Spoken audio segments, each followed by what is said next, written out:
I was 15 years old, I bought my very first car. It was a 1983 Ford Ranger. I bought it from the librarian at my school, and I pulled it out of a field. It sat there for God knows how long, and that's how I got to school every day, half the time, 50%. That's about it. When it wasn't on fire or exploding, I would take it to school. And that's a theme that has stuck with me my entire life. I'll always stop for motorcycles. I just like the way they sound. So, I've done that my entire life. And in about 2013, I think, I'm not quite sure, I tried to look it up, but I didn't keep very good records back then. But in 2013, a friend of mine called. Him and his dad had a automotive business in Laramie, Wyoming there. And he said, come get this piece of shit out of my yard. He knew I was interested in this. And so I did. I went over there, and he had this 1972 BMW 2002 sitting for about 16 years or so. He was going to get it running for his daughter's first car, but never got around to it. So he said it sat here long enough, there's mice in there, sun damage, all this rust, and he said just come get it. And so I probably paid, I don't know, a few $100, I can't remember, it probably wasn't much. And I towed it home. It was just down the block. But after I got it home, it took me about an hour. I drained all the fluids, put all new fluids back in there, kind of gave it the once over, put gas in it, and it started. It ran like shit, obviously, and the carburetor, it was an old Solex carburetor. I couldn't bring that back to life, but it started and it ran, and I drove it on the street illegally, and it had steel rims that were flat on one side from sitting so long, and so I drove around the block, and but ever since then, for whatever reason, this is the car that has piqued my interest the most. And I love working on this car. I love driving this car. We call this car Baby, and it's not because she's my baby and I baby her. It's because every time I drive it, I would, on my way home, I'd be like, come on baby, just get me home, come on baby. So that's why we name her Baby. And over the years, I've probably put, not exaggerating, $35,000 in this car probably to keep it on the road, because I enjoy driving it so much. And I drive it a lot. I put 12, maybe 15,000 miles a year on this car. Come hell or high water, and it fights me tooth and nail most of the way. But not much anymore. We've got her pretty sorted, and now she's fairly dependable. I just drove her back from Vegas, and she loves the desert. And so I'm going to introduce you to Baby today. I want to just kind of give you a fun overview. I want to talk about it, and I'm going to try not to ramble on too much because it's I've got a lot of stories. So first, let's go over the engine.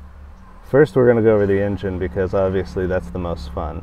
And this is not the original engine. I blew the original engine up, kind of. The head gasket went out. And when I went to replace the head gasket, I found that the cylinder and the head and all these little covers were machined incorrectly and were way off, and you couldn't get a good seal, and that's kind of why it leaked oil. And it had one odd piston, and I'll find the picture and I'll throw it in there. But at some point someone put a piston in there and the compression was all whacked out, and it was probably like the third or fourth rebuild at that time. So I was like, screw it. And so we have this new engine now, and you'll see here that the fuel pump has been blocked off, where I'm running an electric fuel pump. And this engine in particular has had some work done to it. It's a, it's you know, it's been cammed and it's been worked on, and I'm running a digital ignition from 123 ignition. This is the first time doing this, because I've always found even if points are hard to adjust and, you know, fairly unreliable, they're usually still more reliable than the electric ones for long distance riding. We have a 3636 Weber carburetor on here now. Back then, even now, I'm not the greatest at bringing carbs back from the life, from the dead. So it's that old Solex. I couldn't bring it back. So we're running this 3636, and with this new engine, it runs fine. Previously, you know, it was a little rich. Even with this engine, when it's cold, it's running a little.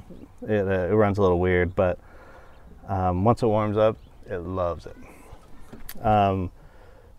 This was also an automatic. Switched it to manual transmission.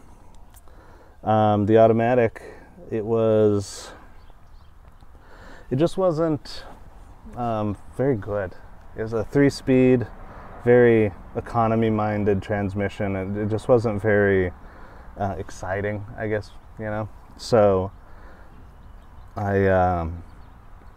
so we swapped that out for a Get Reg 4-speed. And when the automatics, they had these, the body is really huge, so it's easy to swap in a 5-speed transmission, but I didn't want to. I really enjoy the 4-speed.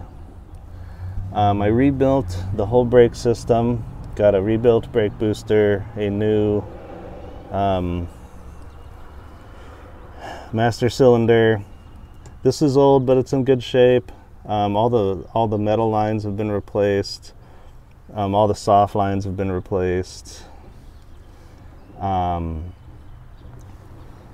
The fuel overflow just kind of pours out on the ground. I got rid of all the emission system. The canister just kind of fell apart, you know. So I'm still waiting on, you know, stuff to get all that back together.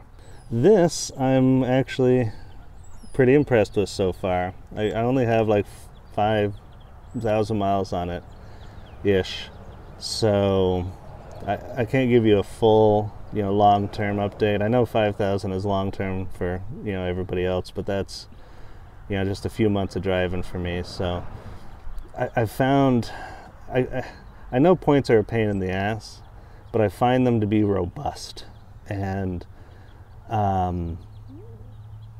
yeah, you may have to adjust them and shit, but they don't usually just super die. You know, you get your condenser, you get your coil, you make sure your coil, your condenser, your points, you make sure everything's in good working order, and you're good for a while, and you can make it cross country without worrying about it.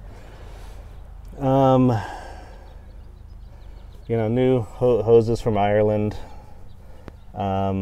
Still running external diodes and shit, and you know, it's fine. The belt runs one thing, you know, it's the alternator and the water pump there, so it's, you know, I don't have a ton of stuff on here. The radiator is original. It was rebuilt by Frontier, or built by Frontier Radiators, God knows when. And maybe it was rebuilt, it just says Frontier Radiator on there, so I really like it. So, but this was original when I bought it, and it still does a great job. So I drive it, I have the thermostat here is a little, it's a couple degrees cooler because of the desert here. And I drive it through the desert in the summer, and it doesn't get out of whack. It does a great job. Things I've had to make over the years, I've made these little things. I 3D printed these. You can still buy them, but I wanted to give them a hand at it, and you know, they look okay. They seem to be holding up. This water bottle here, I'll get to the other side.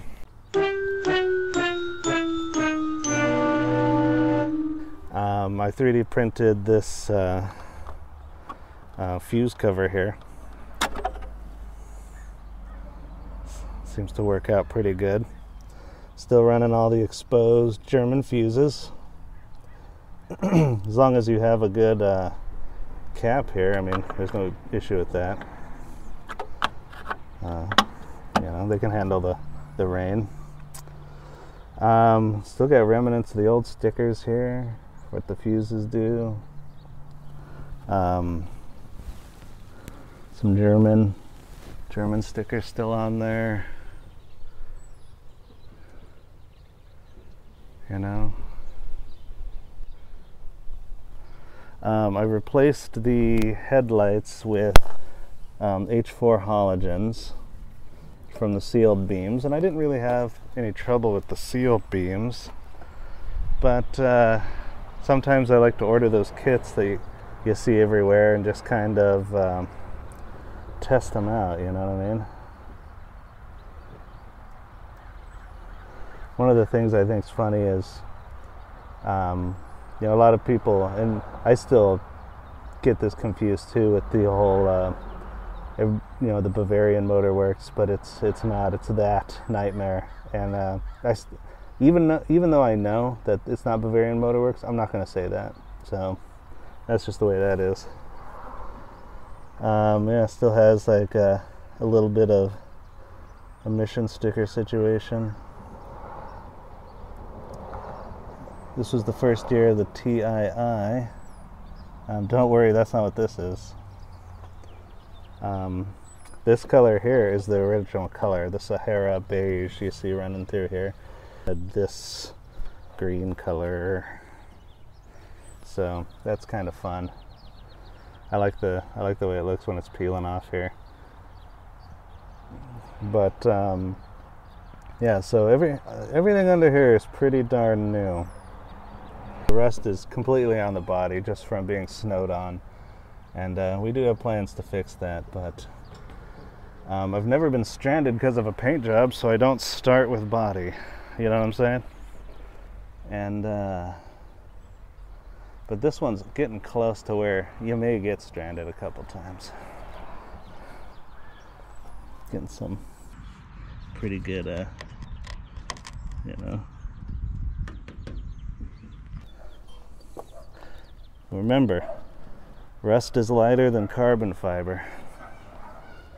You know what I'm saying?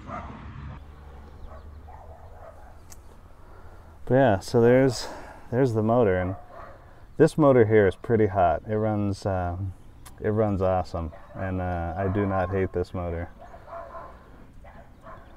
I'll talk about more the motor here in a minute, but yeah, there she blows.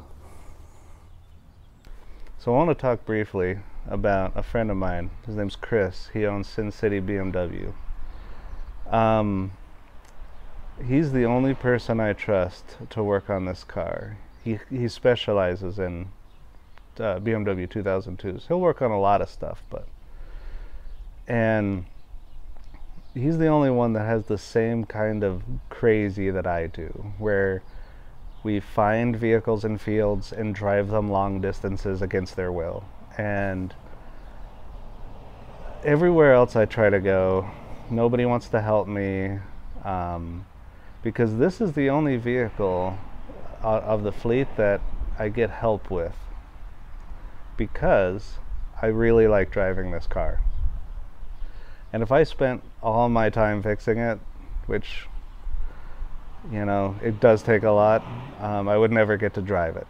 So I save my money by, you know, working on the Excelsior, working on the Allstate, that 50 Pontiac, working on, you know, the 128i, working on Peanut, so I can pay him to do it really well. Just like with the Excelsior with Jamie.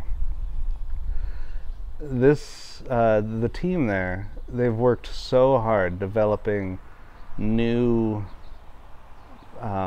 replacement parts and working on this engine so well that I just what's the point in me trying to figure it out? They've put so much time into it. And can I do it? Sure. Am I better than them? Probably not. And that's worth money to me. when this has problems, if it blows a head gasket, whatever, will I fix it? Sure, I'll do that. But when it comes to something that I know that they're experts on, like this engine here, I'm not doing it. Let them do it. Pay them the money and make sure it's absolutely perfect. Do I take the risk with a lot of other things? Yeah, because if the Allstate isn't absolutely perfect, and you know, I enjoy trying to get there, right? So, and that's the way it was with this car as well. But like Jamie with the Excelsior, I want to keep him in business, and I want to keep Chris in business, so they can be there to do the stuff that I can't do. Can I replace a head gasket? Sure. Can I replace a transmission? Sure. Can I develop and design and engineer valve guides for an engine that I've torn apart so many times that Chris has probably torn that motor apart more than BMW has ever torn that motor apart. So, you know, in the history of the motor, not just this exact motor, like the M20, right? So like, why would I spend my entire life doing something he's already spent his entire life doing? It gives me a chance to do it with a lot of other things, so I can keep driving this every day, because I really love driving this car, and I like working on it too. But there's cars, there's things I like to work on, and there's things I like to drive, and this one I really like to drive. Let's take a look underneath on this side here. So you'll see I did put in a new resonator, new exhaust. I've done a lot of work on the suspension, making sure it's safe. The brake lines and everything, like I said, are new. And I didn't upgrade anything really. I really like the way this thing performs, just the way it is, you know? So, I'm not you know, when it comes to this car, I really like it. So let's do this other side. Now back here, you'll see that it's you know, there's the new muffler. Here's the worst part, body wise, I think. The only thing that's underneath that's rusty. I redid the gas tank and new sending unit and everything. Bushings, the rear end's been gone through. Like I said, stock ride height, stock everything. See, automatic, was anyway. Quick tour of the trunk here. So out here in California, they have these goofy nozzles for the gas, and what they are is they're like little sleeves that go over and form a vacuum and pull all of the fumes out, condense them, and put them back into the storage. So, you know, because the vapor, especially out here where it's so hot. But what that does is it makes it a huge pain in the ass when you're trying to fill up a motorcycle or a car with an old school filler neck like this. So this guy fits perfectly into the hole, and it fits about this far to the metal piece. It'll get right about there, and it allows you to fill it up like normal. So it's metal drain pipe situation. The spare tire holds air still. I keep it in here for shits and giggles. I hope I don't need it someday, but if I do, I guess I do. This was my old, this was the way I got gas before I found a new rubber before I found this piece here, the filler neck rubber. This was just in the trunk, so I keep it in there just in case.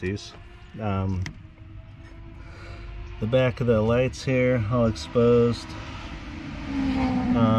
Down here with the salt water, these will get corroded a little bit, and you have to go through there and clean them off every once in a while.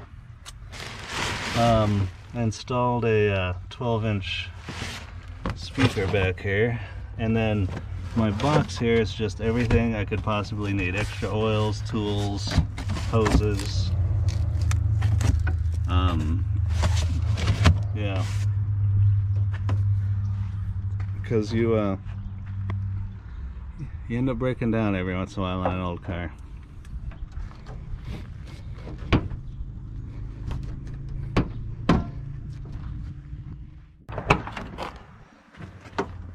So the other thing I did was I found these seats on probably OfferUp or some shit, and black vinyl, great for the desert, won't make you sweaty at all.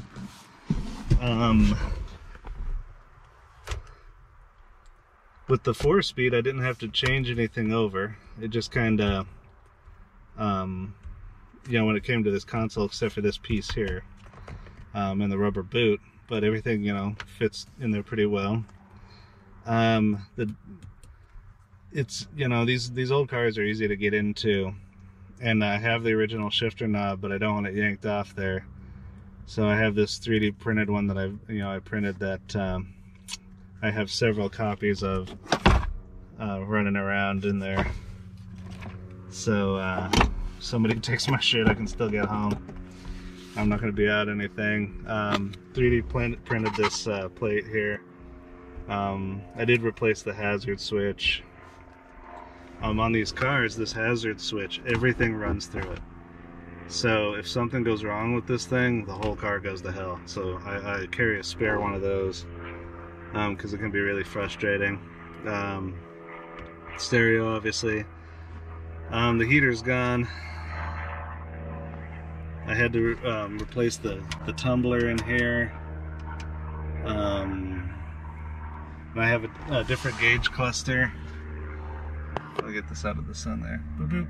So the gauge cluster is the automatic came with a clock instead of a tack. So I have that in there. Ooh, there is something I want to show you with the tack. But I got most of the buttons for the horn working except for this one. So I kind of use it as like a stress button. You know, if you're driving, you just kind of push it and just kind of like, yeah, you know, feel better. Visors, you know. Back seat's the one that came with it. Nothing real crazy. Fairly simple car. This is fun. It can it just does that. Now the vents work. But this is a no trick pony there. Gotta fix that. And I do want to show you one thing. So with these tachometers, on the inside you can break them open, and sometimes the solders will come loose. But you'll get the tachometer that's jumpy or falls, and you got to kind of tap the dash and it'll come back. And everybody starts there, but with this, the communication wire is right here for the tachometer, and it runs up here, it runs through there, it runs to right here, and it'll run, you know, through there into the wall. And if this wire becomes brittle, you know, because it will, and cracks at all, that's the thing that fucks with your tach the most. So make sure just to always keep up on this wire here if you're having tach problems. Don't immediately tear apart the tach. Start there. And this, keep this here too, this little port situation. I don't even see it.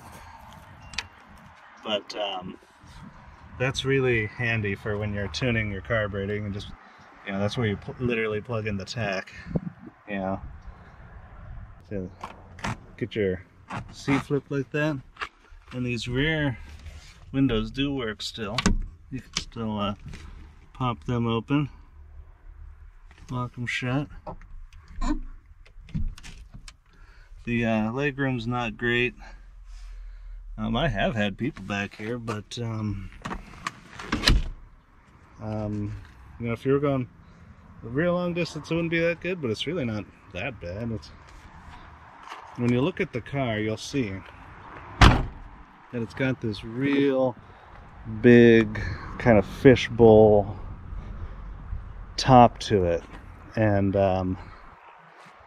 that really does, you know, you can see all the way around you. It's one of my favorite parts about the car, is there's no blind spots. It's just kind of like driving a solarium or whatever the hell they call them.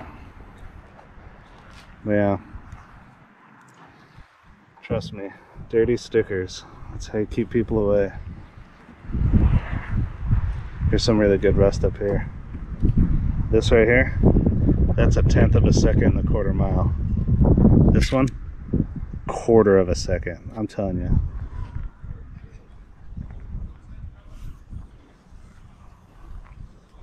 Yeah, and check out this gasket too. When you drive this car in the rain, your legs, it's almost like riding a motorcycle from the waist down. Just wet. These aren't obviously the original wheels. They got some bottle caps and 14s. So one of the things that I struggle with in the classic car motorcycle world is being approached. I like being approached, you know, don't get me wrong.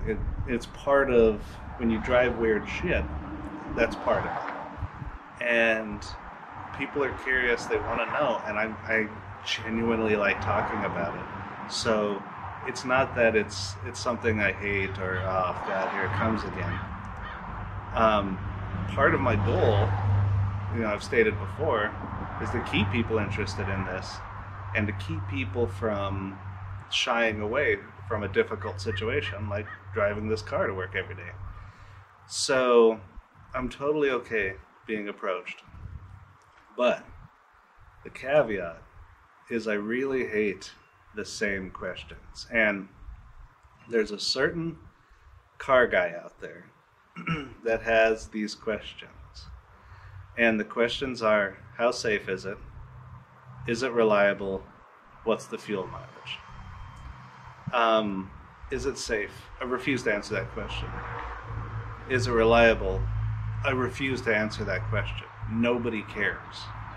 If reliability was, if I gave two shits about reliability, I wouldn't be a classic car guy, right?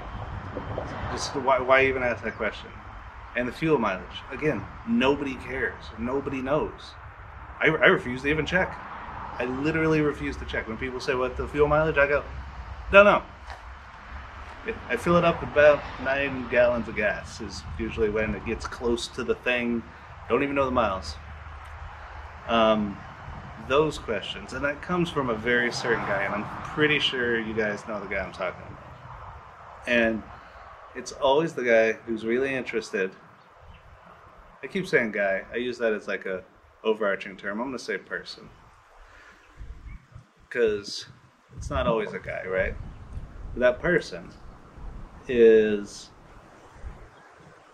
usually a person who doesn't have a classic car but's really interested in it.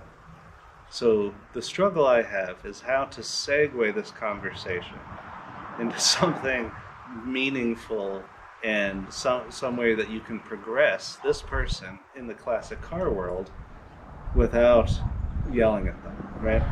Without losing my cool. Because these, I mean, every kind of car person's different. We all can't be the same, right? And I understand that. It's just those three questions are so foreign to me. I've never even once considered any one of those three things at a car purchase, because it's all about, you know, miles per gallon for me. I've never once cared about miles per gallon. If I, you know, I've never, you know, reliability. Everything's quasi reliable. I mean, how reliable do you really need something? You know, I don't know. Safety again. Everything has to meet a certain standard of safety. If you know, this car in 1972 was just as safe as every other car in 1972. It had to meet certain demands. Were they that good back then? No. Was this safe for 1972? No. But neither was the C10 pickup. But nobody gives a shit. That's not what they were for. So this car gets that a lot, and that's the stickers on the back. I have found that person in particular, when they approach a car, they circle, right? Then they gauge how they're going to respond to this person, or how they're going to approach this person.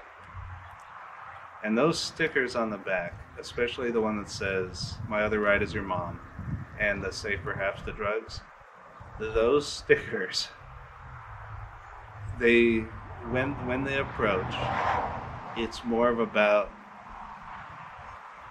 it's more of like a right on kind of thing. It's more of like a, you know, let me give you a high five before I start asking you questions, because you know, and so I found it easier to use those stickers as a weird icebreaker. So when they approach, they go, you know, it'll be like, "Hey, right on, man," you know, fist bump, or like a word, keep it real, you know, fist bump. And then it'll segue into, you got the motor beefed up, you got a big V8 under the hood or something, and that way we can keep the conversation away from fuel mileage. And so yeah, those stickers are almost scientifically placed, and yeah, that's part of owning this car, and you guys know that, especially the Excelsior crew. That's the same. That's that guy. That's the guy who's just really curious about it.